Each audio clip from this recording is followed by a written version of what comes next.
Welcome back to Coyote Classics. I'm Dalton, and there's my brother Brady, and today we're checking out this 1972 Plymouth Scamp.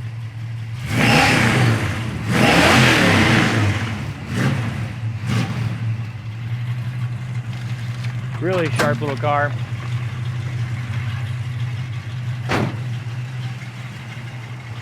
This one's got really nice paint under the hood, which we'll check out in a second. Is a 360 cubic inch V8.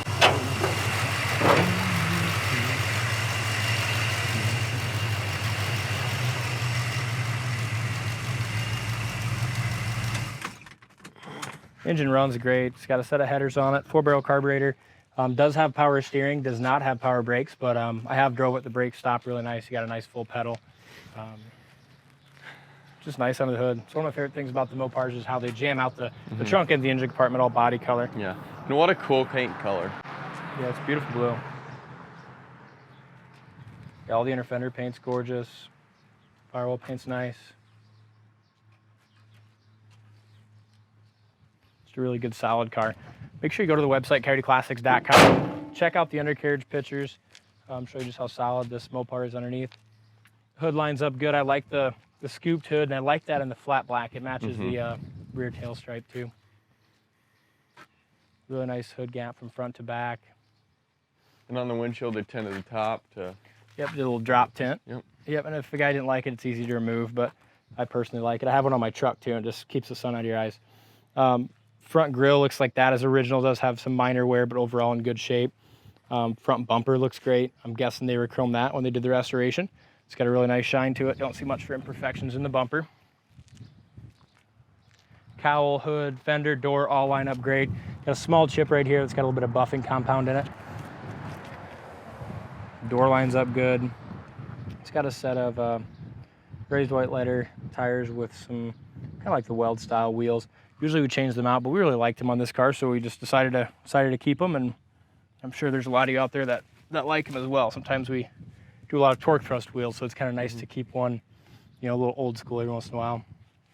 Probably the worst the worst chip is this one right here, but it's down to the primer.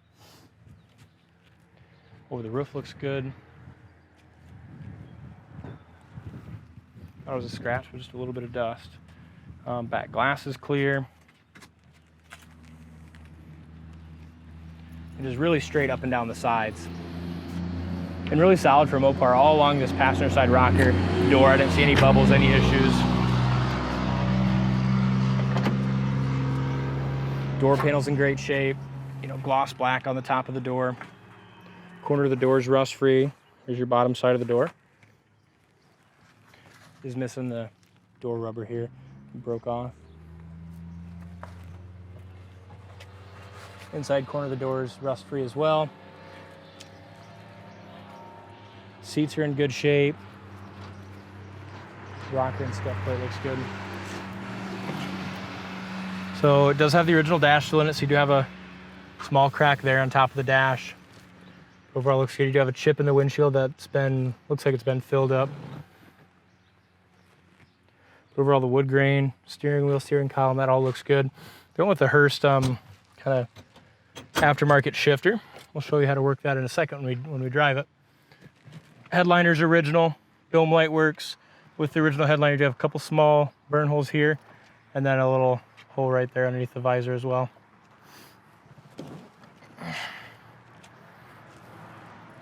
Back seat looks good.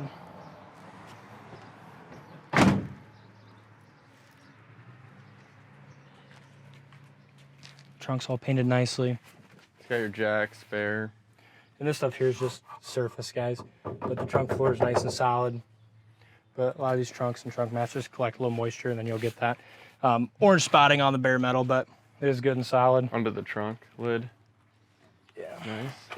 Same thing, all solid metal, but just turns the orange with the water. And this is all solid here too. It's just, fortunately, the trunks collect moisture and gives them that kind of orange tint, but it is a very solid trunk.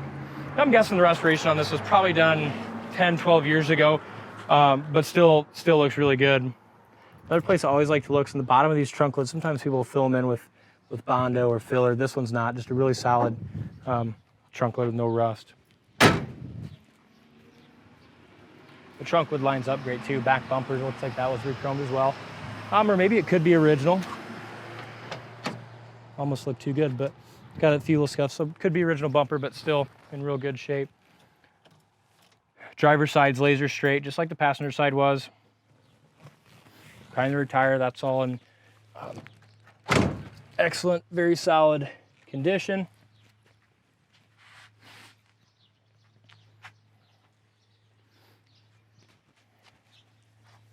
Tires have good tread on them. That all feels good back there too, no fill.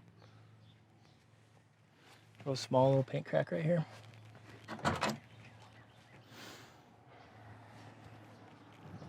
Door panels are in good shape. Corner of the door is rust free.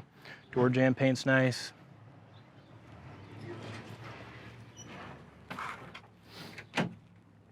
Driver's seat got a little wear right here.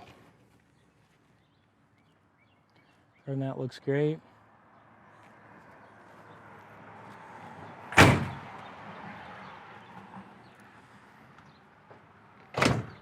Small chip back there behind the bumper. But overall, just a really good looking Mopar. We'll take her down the road and show you how it drives. I like the style of this bench seat. It like looks like bucket seats, but yeah, they're kind of neat. Yeah. I think to remember, guys, especially with an old car, nothing's perfect. You know, they're all gonna have little chips and wear. You know, part of the age. If you want a perfect one, we sell those too. But this is a really great car for the money. You know, great look. Definitely something you can take to your local car show. Be very proud of. Have fun with. Tack works. All amp gauge over here works. I'm not sure if the gas gauge is working or not. It's showing E. But we can look into that. This is crazy though. The original AM radio still works. Which, when you look at the originality of the interior and the dash, it doesn't really surprise me. Really clean original interior. Odometer showing 28,563 miles. Of course, on an old car, very hard to verify, but everything works, and it's definitely a clean original interior. Heater fan works. So the only thing, guys, that's not working right now is the horn. And talk to your salesman. We can definitely put a horn button or something down here. Make sure you got a working horn. There you go, Brady. Let's take it for a spin. So with this shifter, to go into gear, push down, you know, to go down to drive. And then if you want to go back up to park, pull up, then you're in park. So down, to go down to drive, and then pull up on this lever here to go up into park. They're all a little bit different, and just takes a little getting used to. Yes, it does.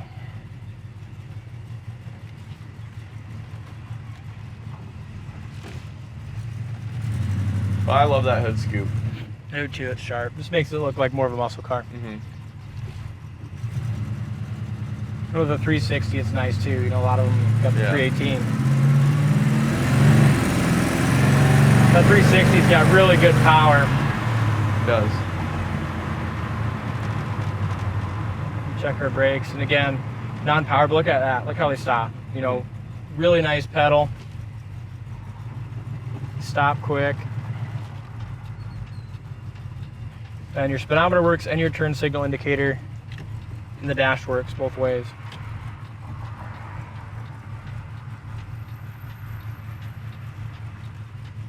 That lady likes it. Yep.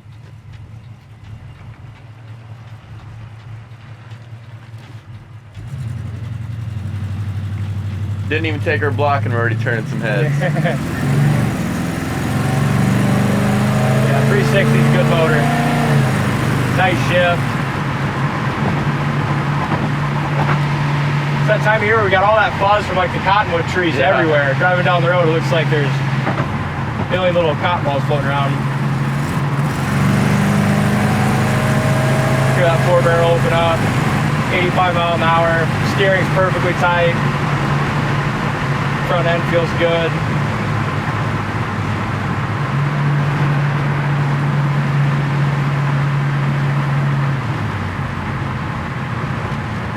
Great driving car. It is a really good driving car. I'm still kind of amazed the original radio works. That's pretty damn cool. neat.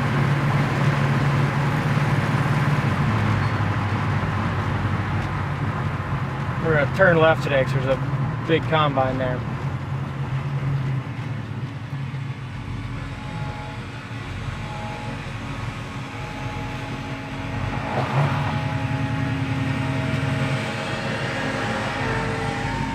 Even on that sharp U-turn, no tire rub. Turn signal indicators work on the hood too. Yeah, that's pretty neat. I didn't notice that.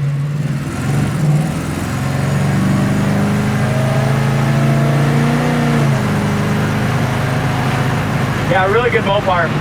Go to the website, coyoteclassics.com, check it out. Make sure you look at the undercarriage pictures, and give us a call. Thanks for watching, and we'll see you next time.